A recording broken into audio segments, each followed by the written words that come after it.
most important two things that you need to know about Lanzarote before traveling there, because almost all these special places of interest on this island revolve around these two things, and this is what separates Lanzarote with the rest of the Canary Islands. So the first thing that you have to know is pretty obvious. It's the volcanoes. I mean, if you've decided to go to Lanzarote, you gotta at least know that this island has something to do with volcanoes. So the current landscape that you see when you go to the island was pretty much formed during a series of eruptions in the 18th century, and the island became the way it is now. So the must-see here and the most famous place to visit here is apparently the National Park. This is where you see the volcanoes, okay? You're also gonna see a set of geothermal demonstrations, and there's this restaurant called El Diablo where they cook the chicken with the heat of volcano. Great view, but the chicken lacked flavor. So about this park, I was kind of surprised to learn that I had to pay an entrance fee to see the volcanoes, €22 per person. Because when we traveled to Tenerife a few years ago, we went to Monte Day, which is the most famous one. It's a lot bigger than the Manfaya here. It's completely free. You just drive up unless you want to do the last mile cable car ride to the very top. You don't have to pay any extra time. But here, apparently, you have to pay, and if you arrive late, you're gonna have to wait in your car for God knows how long, because their parking lot is only this big, and there's no space for you to get in before somebody goes out. So you're gonna park your car there at the parking lot, and then you're gonna hop on the tour bus, which is the bus that's gonna take you around this whole national park. So the driver makes a few stops, and you can only take the photos on the bus. You can't really get off the bus.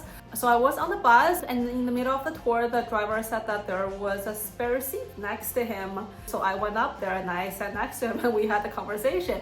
Anyway, so he was telling me that when he was little, around like 50 years ago, he and his dad would drive by themselves. I think it wasn't a national park back then, but they would drive to this area to see the volcanoes and all that. They would even bring their own picnic, and I think there were like certain spots where you can heat your food with the heat of the volcano. But later, since more and more people came to visit, they made it a national park and they started charging people. And also on your way driving up to the volcano, you're gonna see like a camel spot where you can ride the camels. I do not recommend this place. I repeat, I do not recommend this place, because I only rode camel once in my life before that, to sit on the camel. But this one is like each camel carries two people, and it's gonna like balance you out like a scale. You sit on one side and the other person sit on the other side. It's quite bumpy. It was only like a 30 or 40-minute tour. They charged €11. The thing is, the camel walked really slowly. It didn't go far. It really just walked around a really small hill in that area, and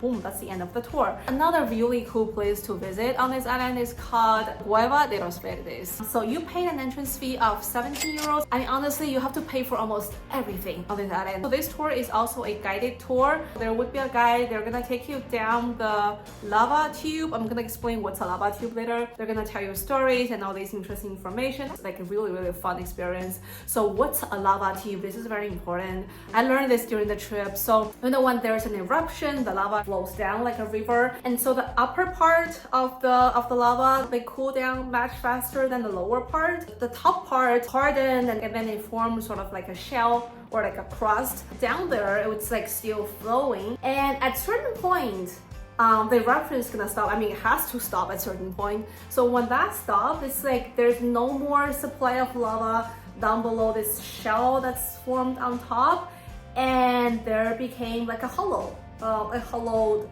tunnel. So where we visited is a giant lava tube. I mean, apparently a certain part of it is modified because it has to accommodate tourists, but I would say in general it preserves how it looks, and it's a fun place to visit because when you are up there, you've no idea how big it is down there. There are narrow parts. You gotta watch your head, watch your feet.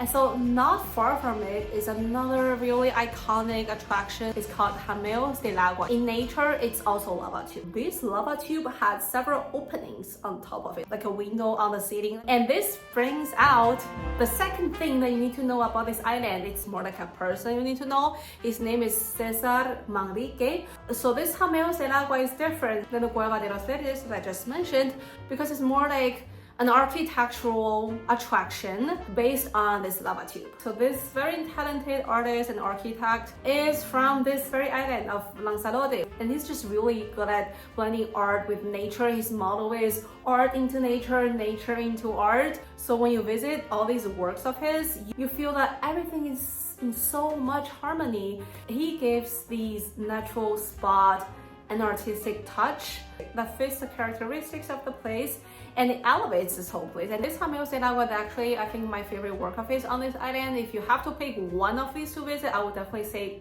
just go to this one, that's fine. You also have to pay a 17-euro entrance fee. Within this attraction, there is a restaurant. We did have lunch there. I personally think it's worth it because first of all, you get to really immerse yourself in this very unique environment. Plus, the food isn't more expensive than outside. They taste fine. I mean, you gotta eat anyway. Might as well just choose somewhere that's more special. So within this attraction, there's also a natural lagoon that's connected to the sea. And within this lagoon, you're gonna see this little creature, like tiny creature called blind crab. It's said that they're only found in this lagoon. That's why they sort of use like a symbol of this whole area. If you're like me, if you like taking photos, when you walk past the lagoon part, you're gonna see this giant opening where there's a pool. It's just like so photogenic. The water is so blue, it's so pretty. The view is also very nice after you go up there, where you can actually see the sea that's not far away. I highly recommend this place because it's really one of a kind. We also visited a few more works of his. We went to 3 other places. One is called Museo Lagomar. It's not a big place. It's okay for a visit if you have some time to kill. So went to visit that Manligue Foundation, which is quite close to Lagomar.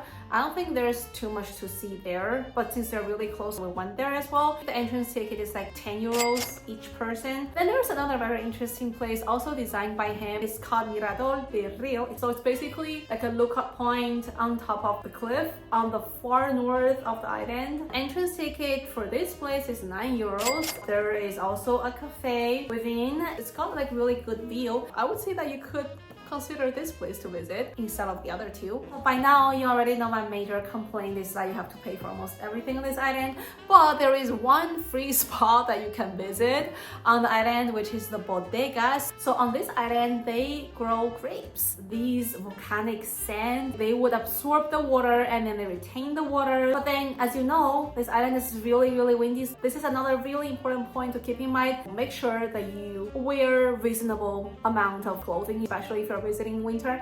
Anyway, so when you drive by this area, you're gonna see, I think it looks kind of like the moon because they would build this like really low stone wall just to protect the grapes from the wind. It is free in a way that when you stop at the bodega, like the wine place, you could just get off there, go on the terrace, take a look at these grapes. They're not gonna charge you for staying on their terrace, but if you feel like it, you can get inside and order 2 glasses of wine. It's 3 euros or something for a glass, which is totally fine. So mark it. This is probably the only free spot on the island to visit. Anyway, I hope this video is helpful and I'll see you guys in the next one. Bye!